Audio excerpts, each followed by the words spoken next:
साथियों नमस्कार। आज पूरे दिन भर राष्ट्रीय और अंतर्राष्ट्रीय मीडिया में यदि कोई खबर सुर्खियों में रही है तो वह है कि भारत का मोस्ट वांटेड आतंकवादी दाऊद इब्राहिम, जो कि लंबे समय से पाकिस्तान के अंदर छुपा हुआ था, पाकिस्तान के संरक्षण में सुरक्षा व्यवस्था के बीच रह रहा था, वह अस्पताल में भर्ती हुआ है। यहां तक कहा जा रहा है कि अस्पताल के अंदर उपचार के दौरान उसने अंतिम सांसें ली हैं। अब यदि हम बात करें कि पाकिस्तान इस खबर की पुष्टि करे तो साथियों, यदि इस खबर में जरा भी सच्चाई है तो पाकिस्तान इसकी पुष्टि जरा भी नहीं करेगा। लेकिन कुछ संकेत ऐसे मिल रहे हैं जिनसे इस बात को मान भी सकते हैं, स्वीकार किया जा सकता है कि दाऊद इब्राहिम की मौत हो चुकी है।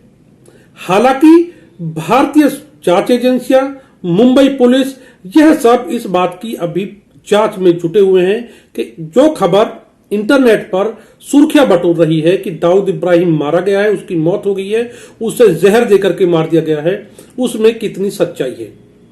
यदि हम इस खबर के पीछे कुछ संकेतों की बात करें, जो संकेत इस बात की तरफ इशारा करते हैं कि इस खबर में सच्चाई है, दाऊद इब्राहिम की मौत हो सकता है हो गई हो, उनमें सबसे पहले पाकिस्तान के अंदर कुछ ऐसे पत्रकार हैं जो इस बात की और इशारा करते हैं कि पाकिस्तान में आज पूरे दिन जो घटनाक्रम घटा है वह किसी ऐसी घटना की तरफ इशारा करते हैं जो अप्रत्याशित तौर पर हुई हो।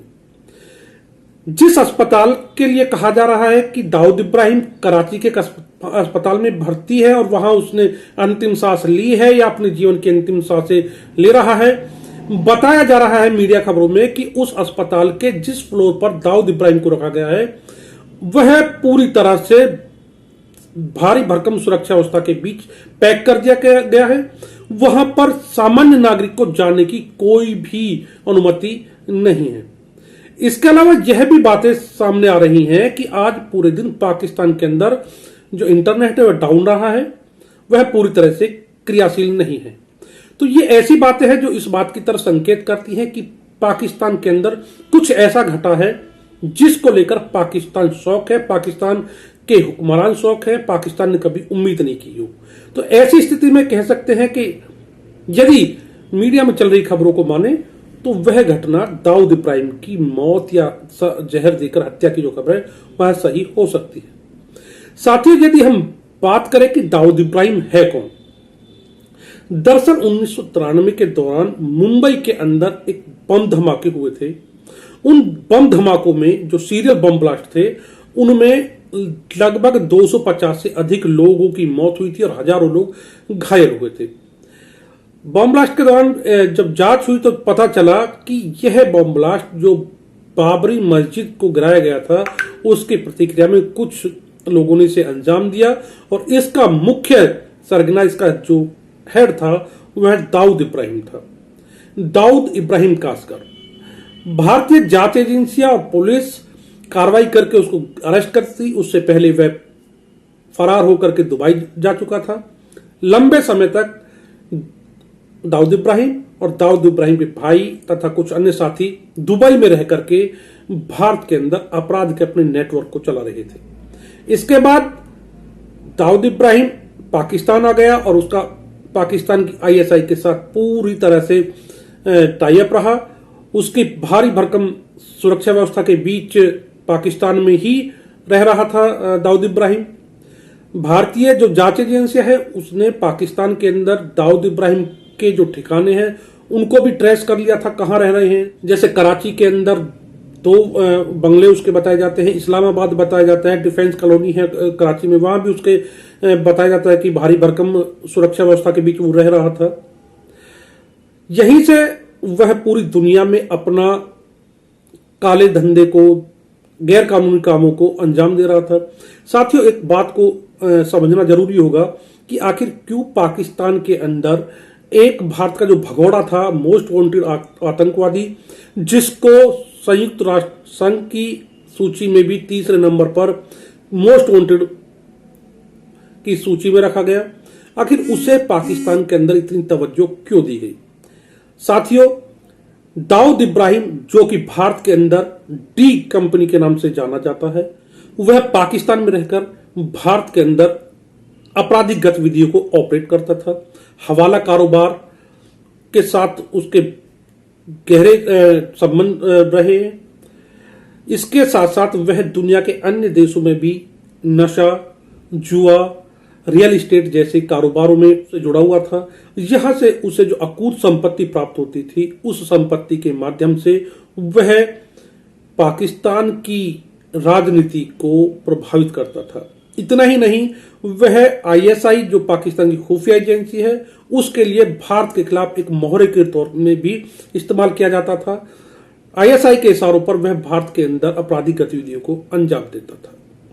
लेकिन साथियों, अब सवाल यह भी उठता है कि जो दाऊद इब्राहिम पाकिस्तान के लिए इतना फेवरेबल था, इतना मन चढ़ा था, जिसकी सुरक्षा व्यवस्था को लेकर के पाकिस्तान पूरी तरह से कहते एक सुरक्षा के कई लेयर उसकी सिक्योरिटी में रखे जाते थे, उसके लिए पलक पावड़े बिछाकर पाकिस्तान रहता था।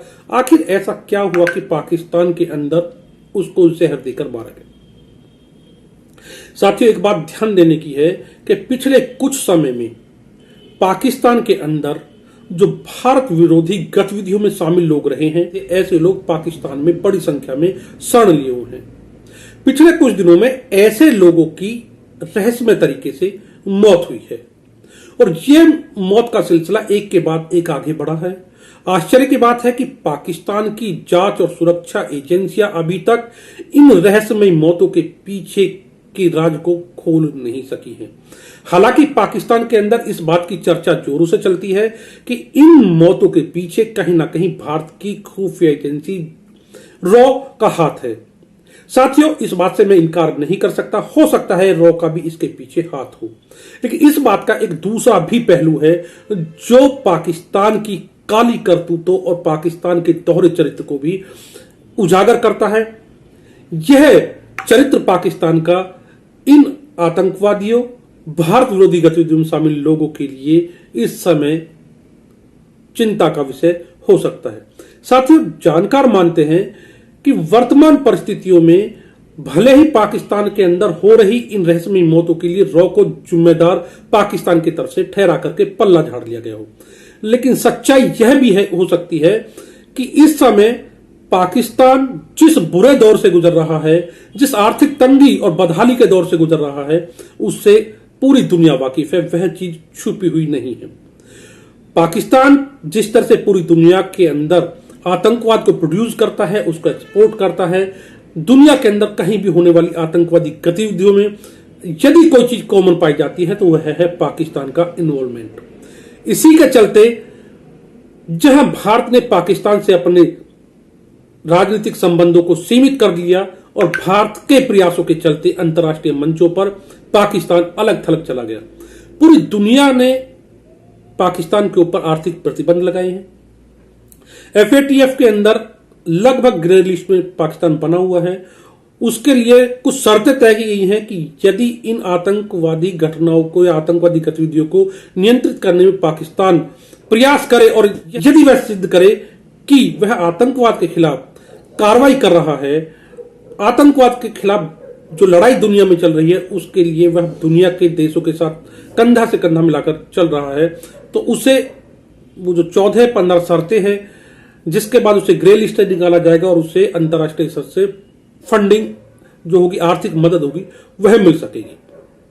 अब साथियों, एक बात यहां पर सवाल उठता है कि जिस देश के अंदर आर्थिक तंगी बदहाली इस स्तर तक जा चुकी है कि महिलाएं अपनी आबरू बेचने को मजबूर हों, बच्चों की खरीद फरोख्त यानी कह सकते ह्यूमन ट्रैफिकिंग होती हो, इसके साथ साथ जहां व्यक्ति 2 वक्त की रोटी के लिए किसी की हत्या करने तक भी न झिझकता हो, यानी इस तरह के विचारों से भी पीछे न हटता हो, ऐसे देश में यदि जो भारत के विरोधी लोग पाकिस्तान में रह रहे हैं उनकी रहस्यमय हत्या हो रही है, तो क्या इससे इनकार कर सकते हैं कि उनकी हत्या के पीछे पाकिस्तानियों और पाकिस्तान का हाथ है? साथियों, इस बात को आप मानिएगा कि अब पाकिस्तान जिस आर्थिक तंगी के भंवरजाल में फंस चुका है। पाकिस्तान को इस बात का एहसास हो चुका है कि उसे पाकिस्तान के अंदर छुपे आतंकवादी तंजीमों, आतंकवादियों और कट्टरपंथियों के ऊपर कार्रवाई करनी होगी। इसी के बाद दुनिया उसे आर्थिक मदद दे पाएगी, जिससे उसके नागरिक एक सुंदर और खुशहाल जीवन जी पाएंगे, नागरिकों को 2 वक्त की रोटी मिल पाएगी।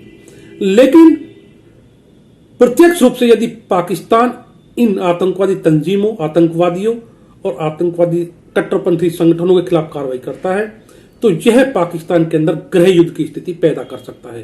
साथियों, यह बात हमें नहीं भूलनी चाहिए, क्योंकि इन तंजीमों, आतंकवादी संगठनों और कट्टरपंथी संगठनों को पैदा करने वाला पाकिस्तान ही है। तो जिस संगठनों को, जिन आतंकवादी तंजीमों को, आतंकवादियों को पाकिस्तान ने पाला पलोसा है, उन्हें वह अपने आप कैसे खत्म कर सकता है। तो ऐसे में जानकार मानते हैं कि प्रत्यक्ष रूप से यदि पाकिस्तान इनके खिलाफ कार्रवाई करता है तो यह गृह युद्ध का कारण पाकिस्तान के लिए बन सकता है। ऐसी स्थिति में अप्रत्यक्ष तौर पर जो ये आतंकवादी तंजीमें, आतंकवादी संगठन और कट्टरपंथी संगठन है, जो आज की डेट में पाकिस्तान के लिए भस्मासुर बन चुके हैं, सफेद हाथी हैं, जो आर्थिक मदद के तौर पर पाकिस्तान के लिए सिफर है, 0 है, लेकिन इनके ऊपर भारी भरकम सुरक्षा खर्च आज भी पाकिस्तान कर रहा है। ऐसी स्थिति में पाकिस्तान चाहता है कि किसी तरह इनसे पीछा छूट जाए। यदि यह लोग, जो एक रहस्यमय मौतें हो रही हैं, उनके द्वारा यह लोग ठिकाने लग जाते हैं तो पाकिस्तान बहुत हद तक यह कह सकता है कि उसके यहां अब इस तरह की आतंकवादी और आतंकवादी घटनाओं को अंजाम देने वाले लोग नहीं हैं। ऐसे में उसे 2 फायदे हो सकते हैं कि अंतरराष्ट्रीय स्तर पर उसे आर्थिक मदद मिल सकती है, जिसकी इस समय पाकिस्तान को बहुत अधिक आवश्यकता है, और दूसरी, पड़ोसी देश भारत के साथ भी जो राजनीतिक संबंधों पर बर्फ जमी है वह पिघल सकती है और दोनों के बीच राजनीतिक संबंधों को सुधारने की दिशा में कदम उठाए जा सकते हैं, जिसकी इस समय पाकिस्तान को बहुत अधिक आवश्यकता है। पाकिस्तान कई बार कह चुका है, लेकिन भारत अभी उसको तवज्जो नहीं दे रहा है। बहरहाल साथियों, जिस तरह से पाकिस्तान के अंदर भारत विरोधी गतिविधियों में शामिल लोगों की मौतें हुई हैं रहस्यमय तरीके से, यदि उसी रहस्यमय तरीके से जहर देकर दाऊद इब्राहिम की भी हत्या कर दी गई हो तो इस बात में मुझे किसी तरह का भी संशय नहीं है, क्योंकि पाकिस्तान में इस समय इस तरह की घटनाओं को अंजाम दिए जाने का, इस तरह की घटनाओं के घटित होने का एक सिलसिला चल रहा है, जो अभी ना जाने और कितने आगे तक जा सकता है। यदि ऐसा है तो हो सकता है कि दाऊद इब्राहिम भी इसी सिलसिले का एक शिकार हो। साथियों, इस बारे में आपको क्या कहना है, हमें कमेंट बॉक्स में लिखकर जरूर बताएं। नमस्कार।